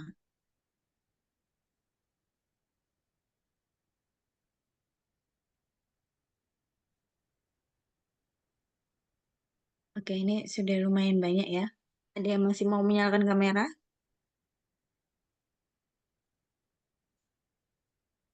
Oke, saya pandu ya untuk fotonya ya. 1, 2, 3. Oke, terima kasih banyak. Saya ucapkan kepada EBT Heroes yang sudah aktif selama sesi berlangsung. Dan juga saya ucapkan terima kasih banyak ke Kak Moko dan juga Kak Radit karena telah memberikan materi yang luar biasa dan menjawab pertanyaan dari kita. Suatu kehormatan bagi kami karena Kak Radit dan Kak Moko telah meluangkan waktunya untuk acara malam hari ini. Mari kita beri apresiasi yang luar biasa kepada dua narasumber kita dengan cara memberikan emoticon applause. Sebagai informasi tambahan, saya sampaikan kepada seluruh EBT Heroes untuk mengisi absensi melalui link yang akan di-share oleh tim Zona EBT. Dengan demikian, berakhirlah sudah acara yang berjudul Bagaimana Mengupayakan Transisi Energi yang Berkeadilan di Indonesia yang diselenggarakan oleh Zona EBT. Kami mengucapkan terima kasih banyak kepada seluruh EBT Heroes yang telah mengikuti acara malam hari ini dari awal hingga akhir. Kami juga mengucapkan mohon maaf sebesar-besarnya apabila terdapat salah kata atau salah perbuatan yang kurang berkenan di hati EBT Heroes sekalian. Akhir kata, saya Putri Nabila Nuratifa selaku fasilitator pamit undur diri. Wassalamualaikum warahmatullahi wabarakatuh. Shalom, Om Santi Santi Om, dan salam kebajikan.